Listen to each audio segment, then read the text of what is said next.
Hi, I'm Stephanie Skurlock. WREG has viewed the video provided to us by the attorneys of the woman charged with shooting Floyd. We have carefully considered the weight of what's shown and the sensitivity to all involved in this tragedy. But we also believe it's an important part of the story and one you deserve to see. First at 5 on your news leader, the shooting death of a beloved pastor and prominent leader in Memphis left plenty of people stunned, many asking, why would anyone kill Pastor Ricky Floyd? Reporter Stephanie Skurlock stated that her station reviewed video footage provided by the attorneys of the woman charged with shooting Floyd. They carefully considered the sensitivity of what was shown, but believed it was an important part of the story the public needed to see. The shooter was not a stranger or a random attacker. It was a woman who claimed she had just met Pastor Floyd that night. But social media painted a very different picture. People close to the situation alleged that Pastor Floyd and the woman had been involved in a relationship for years, a secret affair hidden from his wife, his congregation, and his community. This is the chilling story of a beloved pastor whose double life caught up with him, a woman who claims self-defense after shooting him in the street, and a community left devastated. This is the tragic case of Pastor Ricky Floyd. In the early morning hours of March 12, 2025, a gunshot shattered the silence on Kentucky Avenue in South Memphis. When police arrived outside Mama's Bar and Grill just before 1:30 a.m., they found a man lying dead in the street. That man had dedicated his life to saving souls, mentoring young men, and uplifting his community. His life ended in the most tragic and unexpected way. It was Pastor Ricky Floyd. Phone video captured what appears to be some of the final moments of Pastor Floyd's life. It shows the Tahoe truck he is in putting on brakes, Pastor Floyd getting out, walking toward the person shooting the video as they yell to back up. I'm backing back 3 times now. When I do that, you know, back the up. Back. Ricky Floyd was 58 years old and a pillar of the Memphis community, especially in the Fraser neighborhood. Born and raised in Memphis, he had once practiced Islam before converting to Christianity. He joined Greater Amani Church, Cathedral of Faith, under the mentorship of Reverend Bill Atkins, whom he affectionately called Pops. His transformation was profound. He devoted his life to ministry and community service. He became senior lead pastor of Pursuit of God Transformation Center, whose mission was restoring righteousness and relevance to the community. He also founded Salvation Revelation Ministries, Inc., a nonprofit outreach ministry impacting the Mid-South region through soul winning, family strengthening, wealth building, and leadership development. Pastor Floyd was deeply involved in economic development and public safety initiatives. He served as president of Eden Estates Apartments, a 52-unit affordable housing complex in Fraser. He founded the Husband Institute, a boys-to-men mentoring program. He created the School of Marriage Enhancement. He served with Manhood University, Fraser Community Schools, Families Matter, Inc., and the Methodist Hospital North Advisory Board. He was interim president of the Citizens Law Enforcement Review Board. Those who knew him described a man who gave everything he had to his ministry and his city. He was always thinking about other people. I love that. The mayor actually calling him a servant of our city. Certainly. Reverend Earl Fisher said Floyd worked outside church walls and was more known for his community work than his pulpit sermons. Shelby County Commissioner Charlie Caswell called him a beacon of hope for the underserved.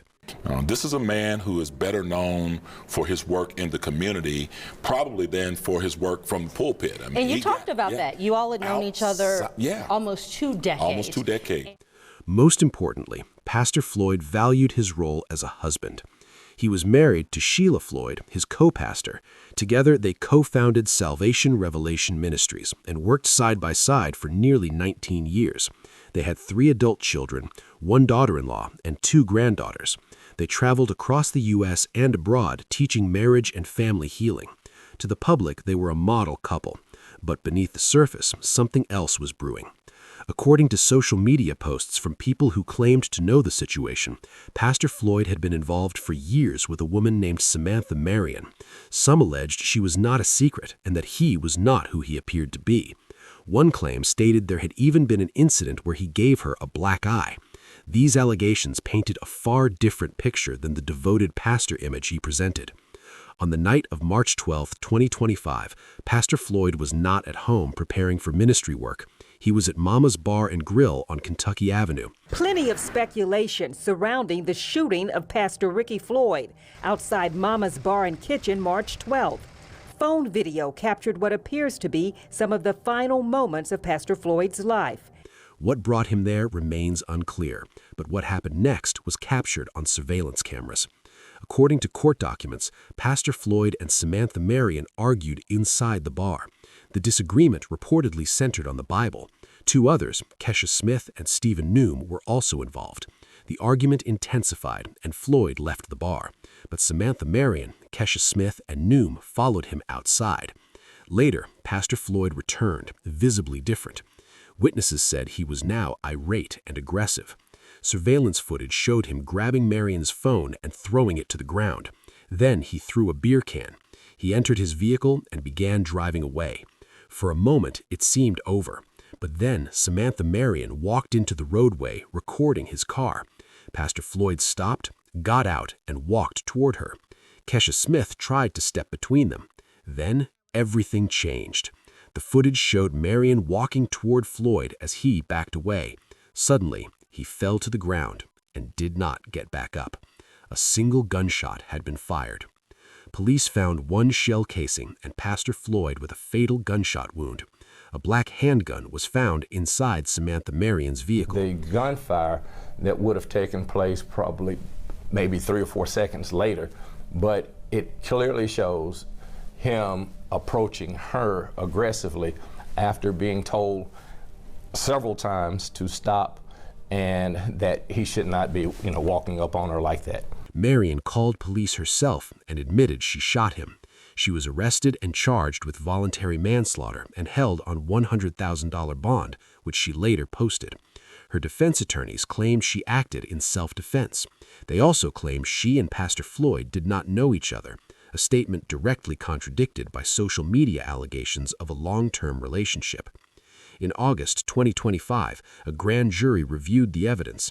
Marion was indicted on second-degree murder, employment of a firearm to commit a felony, reckless endangerment with a deadly weapon. Despite the new charges, she remained free on bond. In November 2025, prosecutors sought to raise her bond, but the judge delayed the decision. The community expressed frustration. Pastor Floyd's widow, Sheila Floyd, continued leading the church and preserving his legacy. A shopping center on North Watkins was renamed Floyd Plaza in honor of what would have been his 59th birthday. The dedication ceremony drew dozens of community members and leaders. Sheila Floyd said her husband's vision had not died, it lived on. Yet questions remain. What really happened that night? Was it self-defense or murder? What was the true nature of Pastor Floyd's relationship with Samantha Marion? Social media suggests a long-standing affair. The defense says they are strangers. Only a jury will decide. As of now, Samantha Marion remains free on bond, awaiting trial. The tragic death of 58-year-old Pastor Ricky Floyd reminds us that public personas do not always reflect private realities, and that one moment of violence can destroy decades of work and leave a community searching for answers. Let me know what you think in the comments below.